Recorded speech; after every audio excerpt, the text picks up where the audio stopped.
ईद के भट्टे की आड़ में ड्रग्स का धंधा, नशे की एक खेप कितने घरों को बर्बाद करने के लिए काफी थी। यह है यूपी के एक गांव मेहनगर की घटना।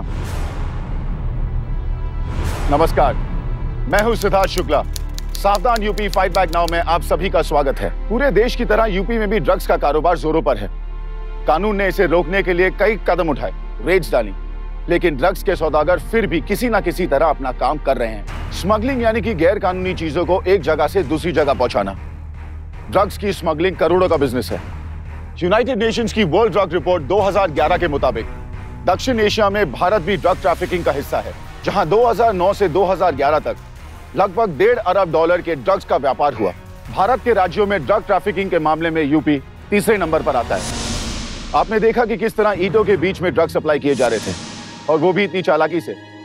अजीब विडंबना है, ईंट जिससे घर बनते हैं उनमें घर तोड़ने और बर्बाद करने का सामान सप्लाई किया जा रहा था। आखिर कौन थे ये लोग और कौन होने वाला था इसका शिकार? आइए देखते हैं यूपी की ये दिल दहला देने वाली घटना।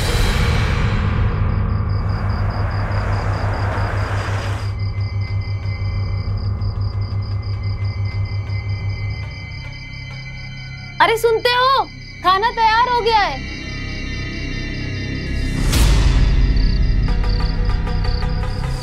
अरे कहाँ चले गए? अभी तो यहीं थे।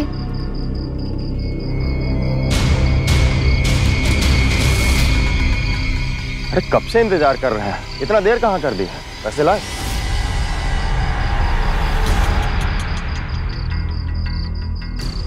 ये क्या दे रहे हो? इतना कम?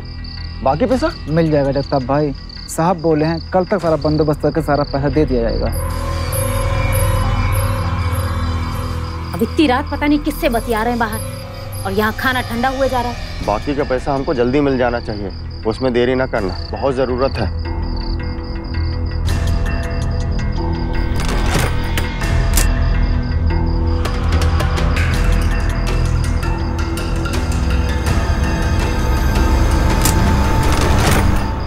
कहाँ चले गए थे और बाहर किससे बतिया रहे थे?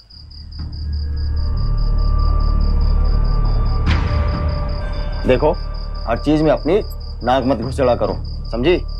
कौन आया था, क्या कह रहा था? हम जो कुछ भी कर रहे हैं सबके भले के लिए कर रहे हैं, समझी?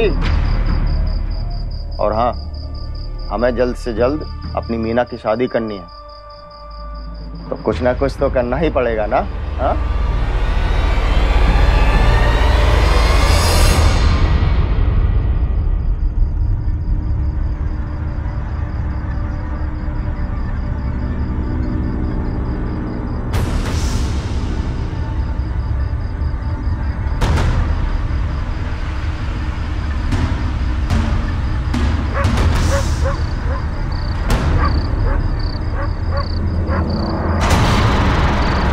अरे मंगलू, तू यहाँ इस वक्त? बहुत मन कर रहा था तुम्हें देखने का, तो क्या करते, चले आए। तो ऐसे कभी भी आ जाओगे क्या? फोन कर लिया होता ना मोबाइल पर। अरे बहुत जरूरी काम था, फोन पे कैसे होता? काम तो तुझे रोज रहता है। तू जीजा से शादी की बात काहे नहीं कर लेता? फिर करते रहना रोज काम। अरे शादी तो तेरी हमसे ही होगी मीना, बस थोड़ा सा पैसा और जमा हो जाए, फिर देखना बारात लेके आएंगे।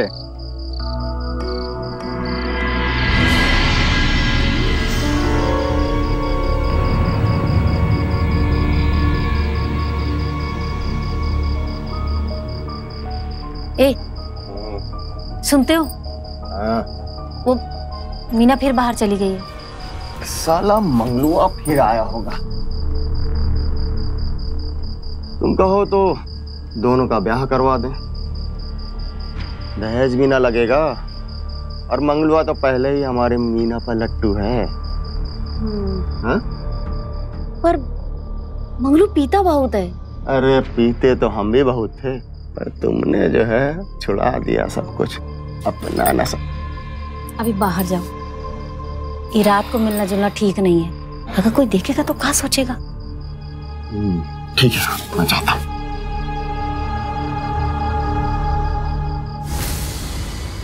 ए मीना, आज रात को क्या कर रही है इसके साथ तू? वो हम चल चुपचाप अंदर चल।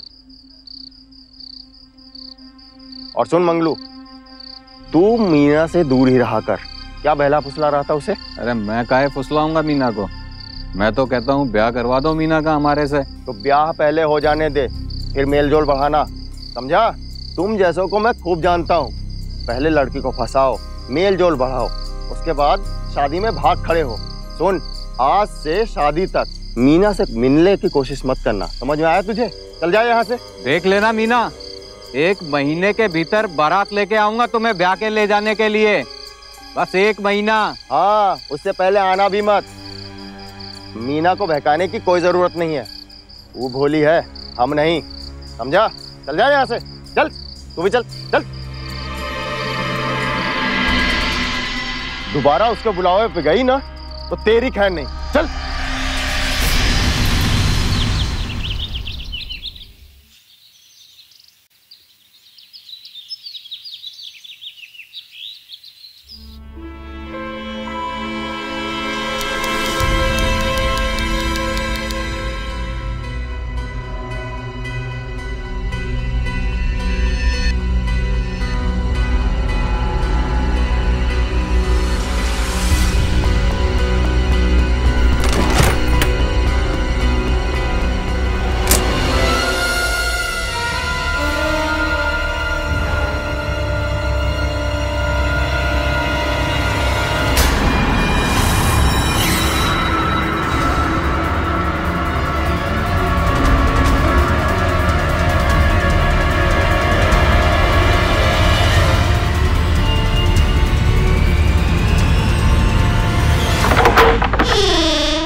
दुर्गा, हाँ? तो एक बार हाँ कर दे, दोनों का ब्याह करवा देते हैं 1 महीने में।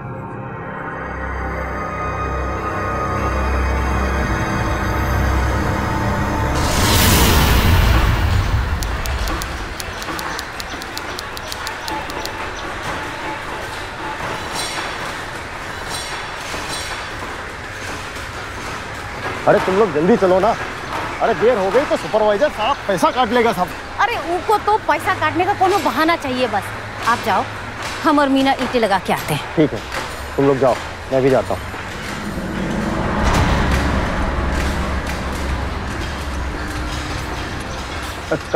का हुआ साहब? क्या हुआ?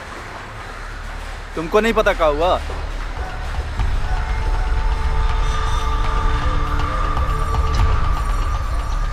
का जगताप, क्या हो रहा है ये सब? ये तुम हमसे पूछ रहे हो? जगताप, पैसे कमाने के और भी रास्ते हैं तुम्हारे लिए, लेकिन हमारे सामने आने की भूल मत करना। साहब, हम समझ नहीं पा रहे हैं कि आप क्या कह रहे हो। हमें उल्लू समझ रखा है क्या जगताप? और हम जो कह रहे हैं ना, वो तुम खूब समझ रहे हो। हमारी नजर तुम्हारे ऊपर है जगताप, और जिस दिन पकड़ लिया ना, उस दिन आखिरी दिन होगा तुम लोगों का इस भट्टे पर। क्या बात हुई? अरे कुछ नहीं हुआ, तुम जाओ दोनों लोग, अपना काम करो जाकर, जाओ। जगताप, अपनी घरवाली को नहीं बताएगा कि क्या काम कर रहे हो तुम लोग आजकल? जाओ।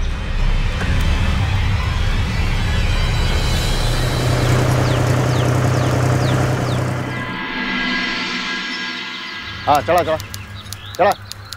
जगताप सुन, मैं बड़े साहब से मिलने जा रहा हूँ, और अब की बार कोई गड़बड़ नहीं होनी चाहिए। पिछली बार जैसा साला 1000 ईंट का ऑर्डर था और 800 ईंट गया और 200 ईंट का नुकसान हो गया, और अब की बार तू यहाँ पे अभी इंचार्ज है, समझता है ना?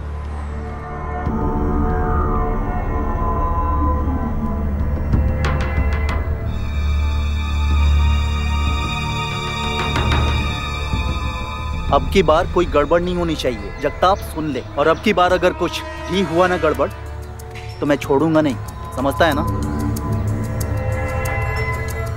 डाल जल्दी, डाल डाल डाल।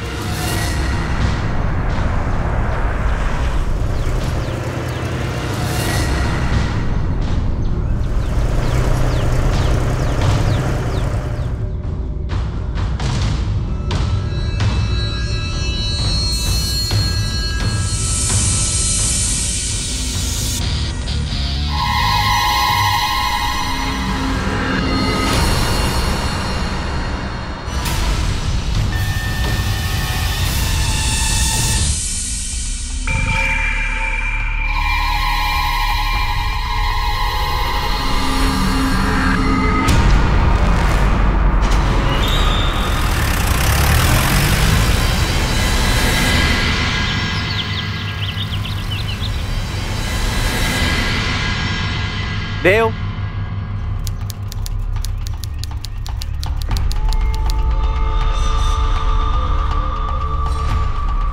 जगताप,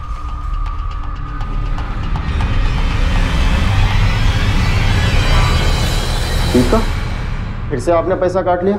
अब क्या हुआ? साहब, हमको हमारा पूरा पैसा चाहिए। 150 ईंट फिर से कम था, उसी का पैसा काटा है तुम्हारी मजूरी से, और वो ईंट तूने ही गायब किया है। इसमें हमारी क्या गलती है? साहब, जरूर कोई रास्ते में ईंट निकाल लेता होगा। साहब, आप उसको पकड़ो ना। साहब, आप चाहो तो ड्राइवर और क्लीनर से पूछ लो। साहब, हमको हमारा पूरा पैसा चाहिए, हमको इस सब से कोई मतलब नहीं। मुझे सब पता है जगताप, ये सब तेरा ही किया धरा है। एक तो चोरी और ऊपर से सीना चोरी। चल निकल यहाँ से। हमें ईंट वीट से कोई मतलब नहीं, हमको हमारी पूरी मजदूरी चाहिए बस। तुम लोगों को शर्म नहीं आती? हम मजदूरी करते हैं, दिन भर मजदूरी करते हैं, तुम लोगों को समझ नहीं आता है? ए, चीखता का है? चल बात। चलो, हम मजदूरों का पैसा खाते हो। ये क्या कर रहा है? छोड़ो इसे, छोड़ो इसे, छोड़ो। अरे कल से तू और तेरा परिवार यहाँ दिखाई नहीं देना चाहिए, और दिखाई दिया ना तो जानता है मैं क्या करूंगा। भट्टे से ईंटों की डिलीवरी के दौरान लगातार ईंटें गायब हो रही थी। सुपरवाइजर को जगताप पर शक था, क्योंकि जिम्मेदारी भी जगताप की थी। लेकिन जगताप का दावा था कि उसे इसके बारे में कुछ नहीं पता। आखिर ईंटों के गायब होने का राज क्या था? सुपरवाइजर ने जगताप की मजदूरी से पैसे काटे और उसके गुंडों ने उसके साथ मार पिटाई की। उनकी ताकत के सामने जगताप लाचार था।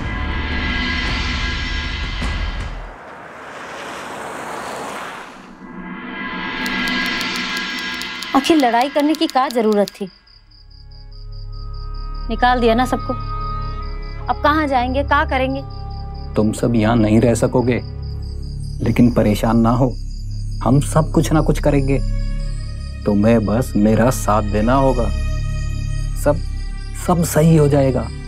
तुम्हारा काम भी वापसी मिल जाएगा। बिल्कुल परेशान ना हो, सब सही हो जाएगा। हम चुप ना बैठेंगे, साला हमको हटाएगा। हम लोग कहीं नहीं जाएंगे इस भट्टे को छोड़ करके ना। देखते हैं कैसे मैं हटाता। क्या कर रहे हो? क्या है अपने आप को, हैं? आते हैं। कहाँ जा रहे हो? आ रहे। अरे आ रहे हैं हम। सुनो तो। अरे दीदी, रोकिए जीजा को, अभी वो आ गए तो खाने का बवाल खड़ा हो जाएगा। अरे सुनो तो। मंगलू तू घर पे जा, मैं दीदी के साथ जाती हूँ।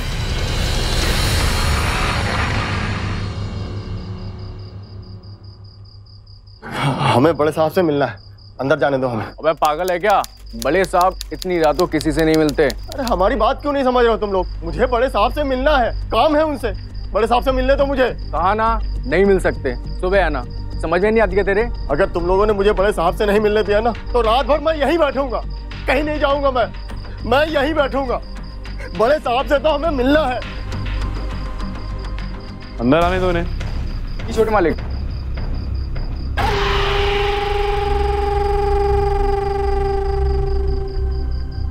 साहब, कुछ तो करिए हमारे लिए। हमारे साथ बड़ा अन्याय हो रहा है। मैं इसमें कुछ नहीं कर सकता। ये सब मेरा सुपरवाइजर देखता है, और तू इस बात के लिए मेरे पास आ गया। हिम्मत कैसे हुई तेरी इतनी रात में मुझे परेशान करने की? अरे आप कैसी बातें कर रहे हो? आप तो सरकार है ना, आप तो कुछ भी कर सकते हो। तो चुप। क्या नाम है तेरा? सरकार मीना। मीना? साहब, ये तो बच्ची है, आप हमसे बात करो ना। साले तू मुझे समझाएगा? मैं जिससे चाहूंगा उससे बात करूंगा, समझा? चल दफा हो यहां से। हाँ, मीना रुक सकती है।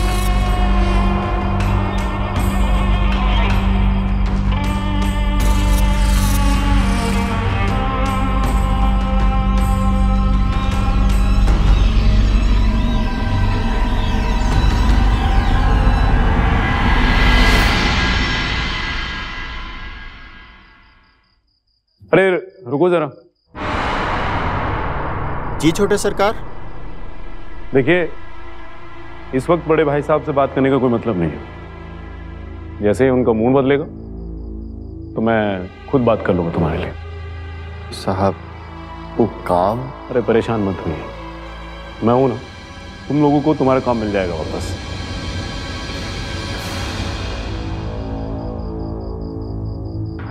ठीक है? और हाँ,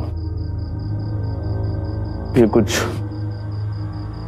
पैसे रख लीजिए, ये सब तुम लोगों के लिए काम आएंगे। थैंक यू साहब। अरे भाई वाह, अंग्रेजी भी आती है। चले चल। हाँ? अब यहाँ बड़े साहब यानी कि आर्यवीर चौधरी की नजर मीना पर थी, जहां पैसे और ताकत के नशे में सब चूर थे। वहीं ईंट के भट्टे में गैर कानूनी काम चुपचाप जारी था। गैर कानूनी धंधे में धोखा तो लाजमी हो जाता है। अपराध, धोखा और दुश्मनी हमेशा एक साथ चलते हैं। तो यहाँ कौन किसको धोखा दे रहा था और चोरी की गई ईंटों से किस अपराध की इमारत बन रही थी?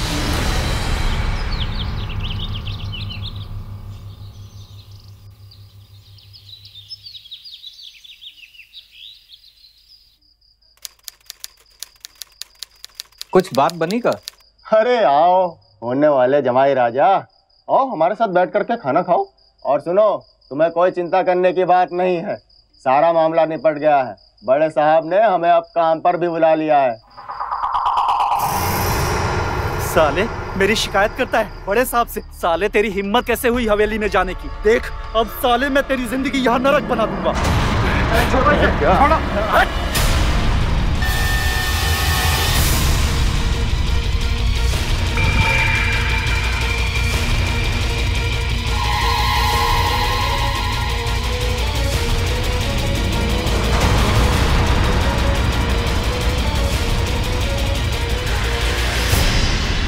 चल भाई यहाँ से, साले दोबारा यहाँ नहीं आना, जान ले लेंगे तेरी।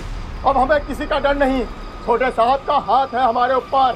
अब हमारा कोई कुछ गलत नहीं कर सकता। हाँ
आज सुपरवाइजर साहब नहीं आए? अरे बैठा होगा कहीं अपना सर पकड़ के। आज तो सारा काम मैं ही संभाल रहा हूँ। चल जा, बैठ जा। अरे ले जाओ।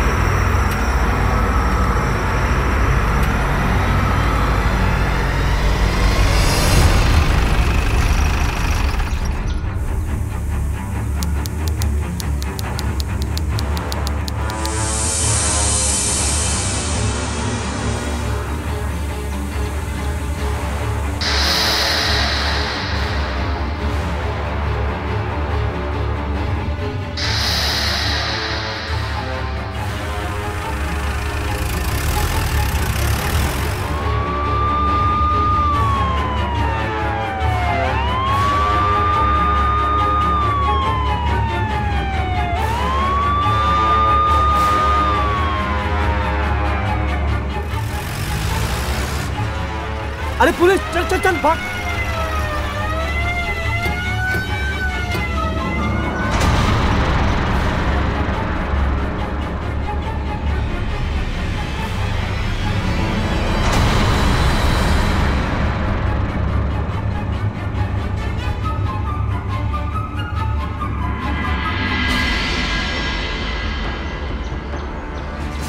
साहब, ईंट की भट्टी में खून करके भाग रहा था। गाड़ी में ड्रग्स भी है। अच्छा, इसलिए इसने उस आदमी का खून किया है और उस आदमी को जरूर इसकी हरकतों का पता चल गया होगा। खून? साहब किसका खून? कैसा खून? अरे साहब हमने कुछ नहीं किया है, हमें तो कुछ नहीं मालूम था, हम तो सिर्फ बैठ के पीछे आ रहे थे, हमने कुछ नहीं किया है। कुछ नहीं किया? कुछ नहीं किया मतलब समझते हो? साले एक आदमी का खून करके ट्रैक्टर में भाग रहा था, ड्रग की स्मगलिंग करता है और बोलता है मैंने कुछ नहीं किया। इतना काफी है तुझे ले जाने के लिए? बोलता है मैंने कुछ नहीं किया, कुछ नहीं किया। साहब आपसे जरूर कोई चूक हो रही है, हमने कुछ नहीं किया है। हम ये जानना चाहते थे 200 ईंटा 150 ईंटा हर बार जो कम हो जाते हैं वो कैसे कम होते हैं, बस हम वही पीछा कर रहे थे। वो ड्रग और के बारे में हमको बिल्कुल नहीं मालूम है साहब, हमने कुछ नहीं किया है, हम सिर्फ यही जानना चाहते थे साहब। चलो ले चलो इसे। साहब साहब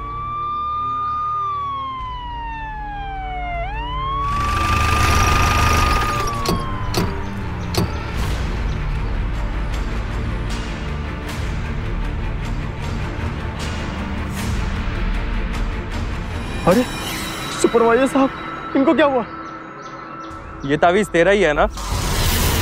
हाँ साहब मेरा ही है। साहब मैं बताता हूँ उस रात क्या हुआ था। तू नहीं मैं बताऊंगा, तू बस इतना बता तेरा सुपरवाइजर के साथ झगड़ा हुआ था? हाँ साहब लेकिन साहब। और जब तू उसकी शिकायत करने बड़े साहब के पास गया था तो उसने तुझे मारने की धमकी दी थी? हाँ साहब दिया था, लेकिन साहब इनको बिल्कुल मैंने नहीं मारा, सुपरवाइजर साहब को मैंने नहीं मारा साहब। बड़े साहब बड़े साहब बड़े साहब बड़े साहब मैंने कुछ नहीं किया साहब। देखो ना ये लोग क्या कह रहे हैं, ये साहब लोग देखो क्या कह रहे हैं। साले तुझसे अब पुलिस बात करेगी। मैंने तेरी मदद ये सोच के की थी कि तू भला आदमी, और तू ये। साहब मैंने कुछ नहीं किया। साहब जगताप के घर से कुछ मिला है, जल्दी आइए।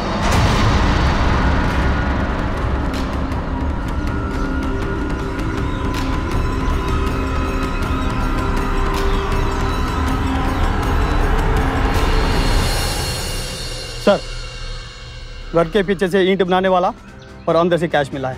अरे इतने सारे पैसे कहाँ से आए? जब मैंने देखे थे तो इतने सारे नहीं थे। इतने सारे पैसे कहाँ से आए? क्या किए तुम बोलो? इतने सारे पैसे कहाँ से लाए? अरे तुमको बताए थे ना खेत बेच के मिले थे पैसे। जी सरकार ये हमारे ही पैसे हैं। देखो मुझे सच बताओ। साहब जगताप बहुत शरीफ आदमी है साहब, ये ऐसा कुछ नहीं कर सकता, इसे जरूर फंसाया गया है साहब। यहाँ से चुपचाप जा, चल तुझे अपना काम करने दे। जगताप अकेले ये सब नहीं कर सकता, मुझे तो ऐसा लगता है कि यहाँ ड्रग सप्लाई का पूरा नेटवर्क होगा। ये तो बस एक मोहरा है, पता लगाते हैं आखिर कौन कौन है इन सब के पीछे। साहब सुपरवाइजर के यहाँ से कुछ मिला है साहब। चलो निकलो यहाँ से।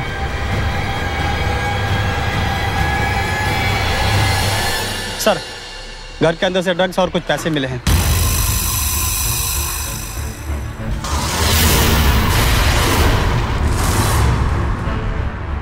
इसका मतलब ड्रग की सप्लाई ये सुपरवाइजर भी करता था और जगताप ये जहर लोगों तक पहुंचाता था, और शायद लालच की वजह से इन दोनों में झगड़ा हुआ, और या फिर इन दोनों ने झगड़ा करने का नाटक किया ताकि लोगों की नज़रों में ये दुश्मन बने रहे। Yes sir. लेकिन मुझे समझ नहीं आया कि जगताप ने सुपरवाइजर की जान क्यों ली।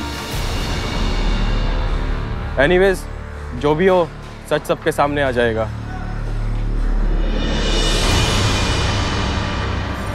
दुर्गा हमारा भरोसा करो, हमने कोई गलत काम नहीं किया। कुछ दिन पहले जो पैसा मिला था वो हमने जमीन बेच करके इकट्ठा किया। हम सच कह रहे हैं, हमारा भरोसा करो। दुर्गा दुर्गा ले जाओ साहब। दुर्गा हमारा भरोसा करो, हम सच कह रहे हैं। दुर्गा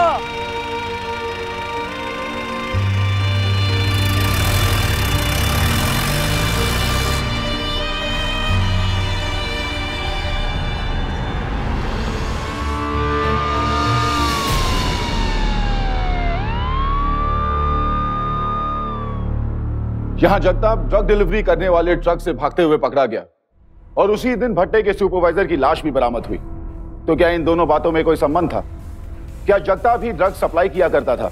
क्या उसी ने सुपरवाइजर की हत्या की थी? क्या जुर्म और लालच ने जगताप का ईमान खरीद लिया था? क्या वो भी अपराध के रास्ते पर चल पड़ा था? क्या वो भी ड्रग्स की स्मगलिंग में शामिल हो गया था? बोल साले, बोल जगताप। मत मारिए, हमें मत मारिए साहब, हमें कुछ नहीं मालूम। साहब सिर्फ पैसा मिलता था हमें ईट पहुंचाने का, जहाँ कहते थे हम पहुंचा देते थे साहब, इससे ज्यादा हमें कुछ नहीं पता साहब। देख चिंता, सच बोलेगा तो कम पिटेगा। अब ये तेरे ऊपर है, पिटने से पहले बोलना है या पिटने के बाद। साहब हमको कुछ नहीं मालूम, ना वो ड्रग के बारे में और ना ही हमने किसी को मारा है। वो पैसा हमारी पेटी में कहाँ से आया हमको नहीं मालूम, भगवान का सब हमको नहीं मालूम साहब। सर ये जगताप बड़ा चालाक है, मुझे तो लगता है सर ड्रग सप्लाई का काम शायद सुपरवाइजर ही करता था और ये कहीं ना कहीं उसमें जुड़ा हुआ है। दोनों का झगड़ा हुआ और सुपरवाइजर की जान चली गई। हाँ लेकिन ये भी तो हो सकता है कि जगताप सच बोल रहा हो। हमें उस ट्रक ड्राइवर और उस क्लीनर को पकड़ना होगा किसी भी सूरत में। और हाँ, वो क्या नाम है, आर्यवीर चौधरी और रघुवीर चौधरी, उन ईंट भट्टों के मालिक, उन दोनों के फोन सर्विलेंस पे लगाओ।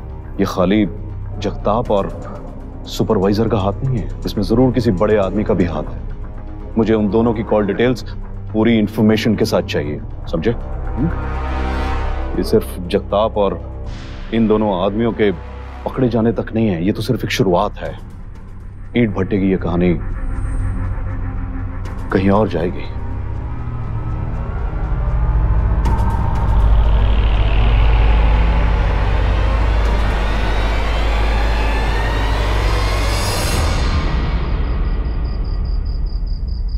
मीना खाना खा ले। नहीं दीदी, हम नहीं खा पाएंगे। ठीक है, फेंकने से अच्छा है मैं मंगलू को ही दे आती हूँ।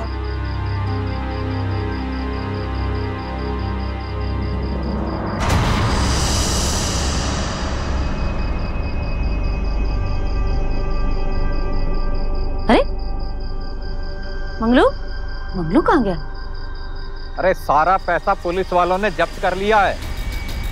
जगताप और सुपरवाइजर को तो ठिकाने लगा दिया, पर बहुत भारी नुकसान हो गया है। हमें नहीं मालूम, हमें हमारा पैसा वापस चाहिए बस। अरे हाँ मालूम है, फोन नहीं करना, पर अब हम क्या करें? हाँ ठीक है, अब आप ही देख लीजिएगा।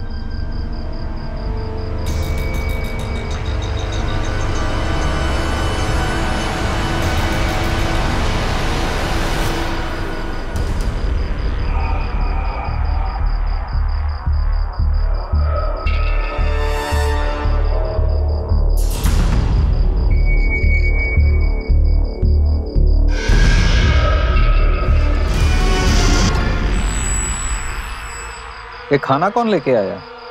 अरे मीना, कहाँ हो? मीना, मीना!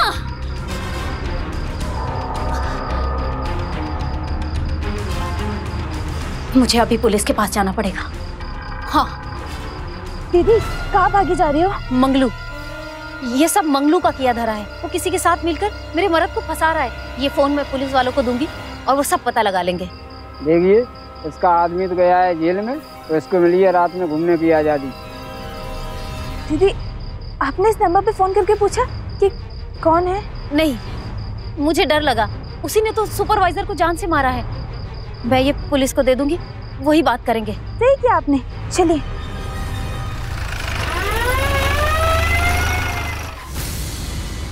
क्या तुमने इसी फोन से मंगलू को बात करते हुए सुना था? दीदी, आते वक्त हमारे पैर में चोट लग गई थी, तो हम इसे साफ कर आते। हाँ हाँ साहब, मैंने मंगलू को इसी से बात करते सुना था। मैं ये फोन लेकर के सीधा आपके पास चली आई।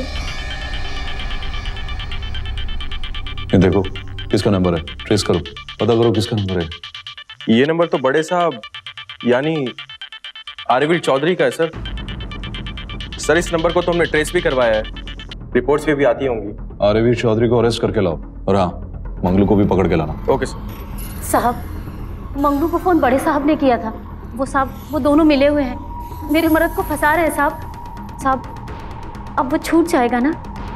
हाँ।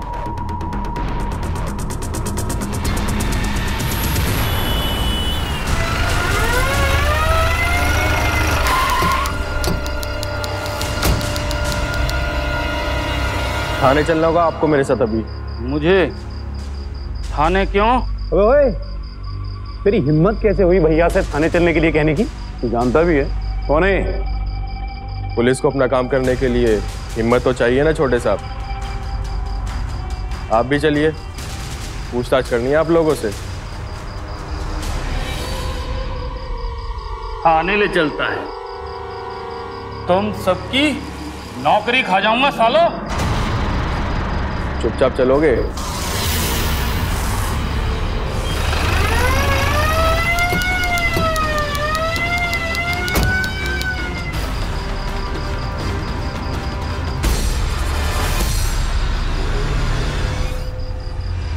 एम्बुलेंस को बुलाओ।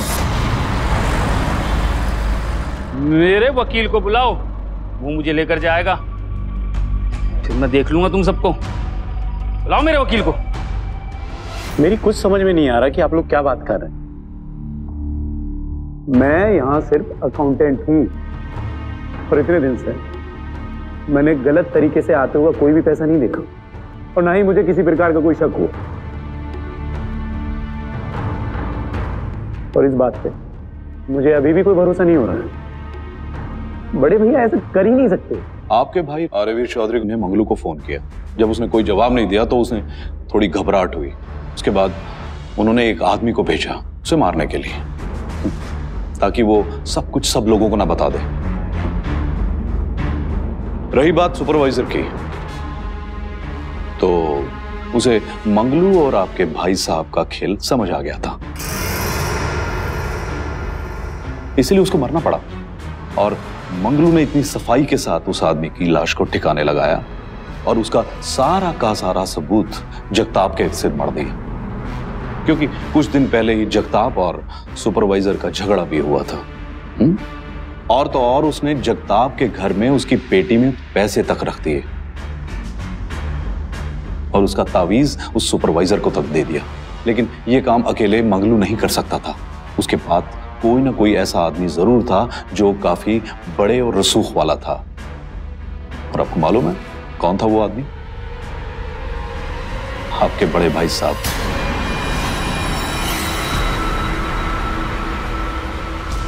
मुझे कभी नहीं पता चला इन सब चीजों में। हम एक साथ रहते हैं और वो ये सब करते रहे और मुझे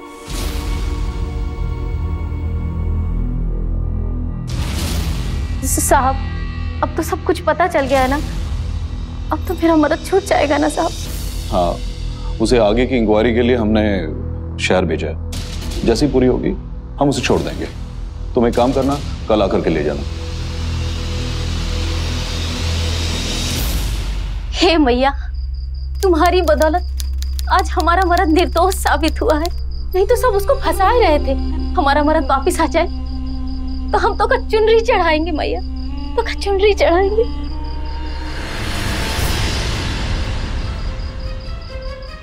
मीना, इतनी रात को मीना कहाँ जा रही है?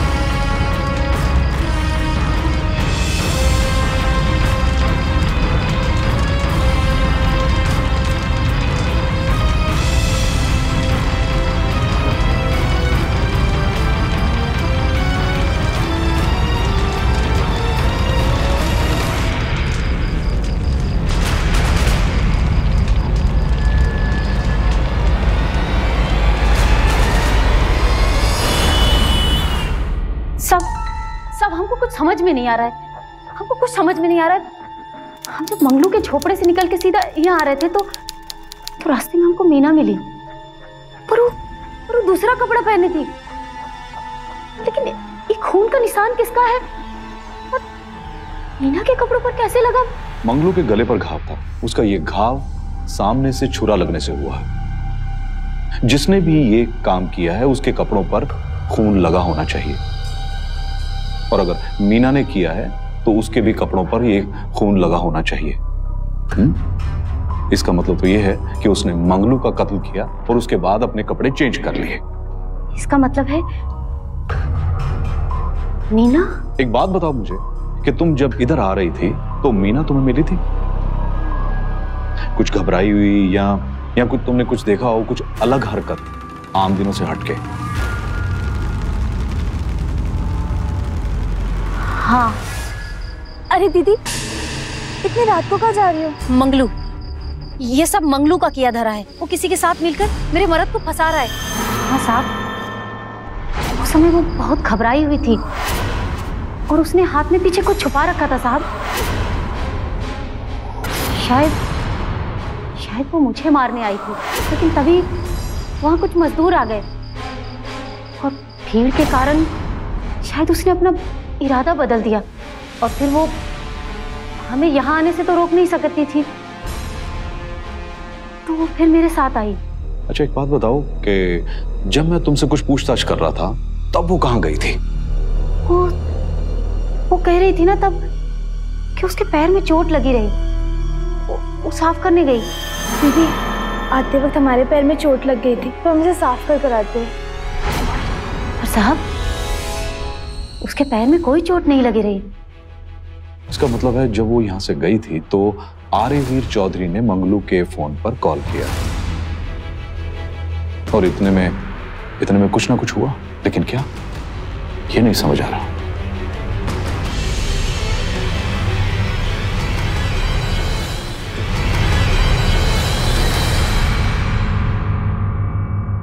मुझे कुछ नहीं पता और मैं पहले भी आप लोगों को बता चुका हूं कि मैं सिर्फ अकाउंट देखता था बड़े भैया का।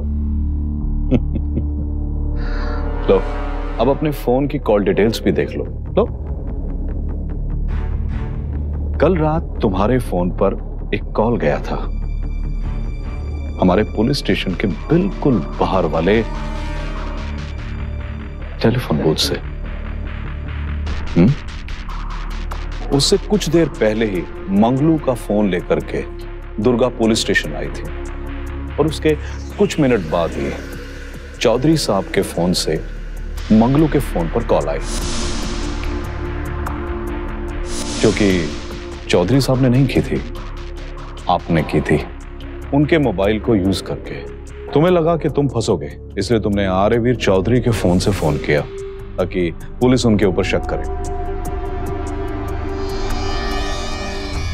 लेकिन आप ये कह कैसे सकते हैं? वो भी हो जाएगा साहब। पहले तो सुपरवाइजर को मेरे जीजा जगताप पे शक हुआ कि जगताप ने कहा कि उसने ईंटें नहीं चुराई। फिर न जाने कहां से सुपरवाइजर ने मंगलू को ईंटों में ड्रग्स भरते हुए देख लिया। तब उन्हें पता चल गया कि इन सबके पीछे मैं और मंगलू है, इसलिए मंगलू ने सुपरवाइजर को मार दिया और सब कुछ जगताप के माथे मार दिया।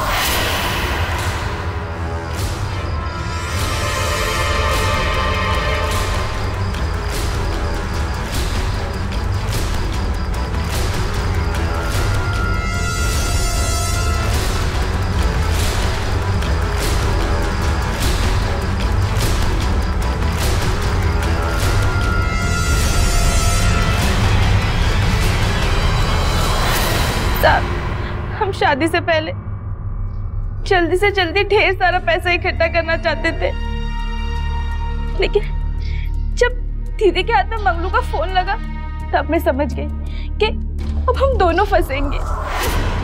मैंने छोटे साहब को जल्दी से जल्दी फोन किया और मंगलू के बारे में सब कुछ बता दिया।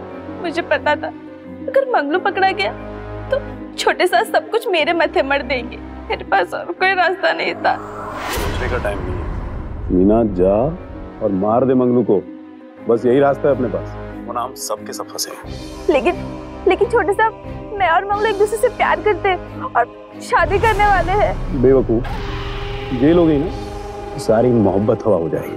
मैं और तू मिलके दोनों काम करेंगे और बहुत सारा पैसा कमाएंगे और फिर तेरे सामने लड़कों की लाइन लग जाएगी शादी के। देख, ज्यादा सोच मत, वरना देर हो जाएगी। चल चल चल अब जल्दी कर। और मैंने मंगलू को मार दिया साहब।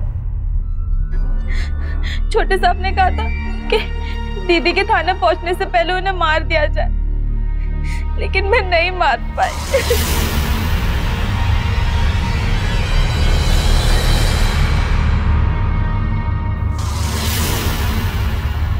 फिर यहाँ आके मैंने बाहर से छोटे साहब को फोन किया।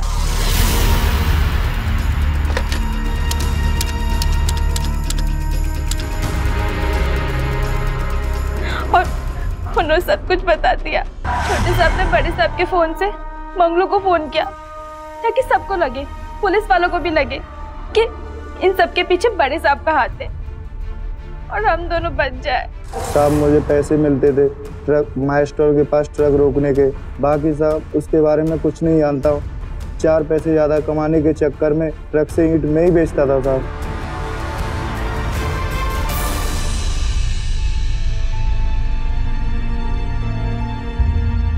तुम आ गए, अब कुछ नहीं होगा। मैंने कहा था ना तुमसे कि मैंने कुछ नहीं किया, मैं बेकसूर हूं। मीना और मंगलू ने सिर्फ कानून को ही नहीं बल्कि अपने परिवार को भी धोखा दिया। एक अपराधी जब अपराध करते वक्त पकड़ा जाता है तो वो बेगुनाहों को फंसाने से भी नहीं हिचकिचाता, और एक अपराध को छुपाने के लिए वो दूसरा अपराध करता है।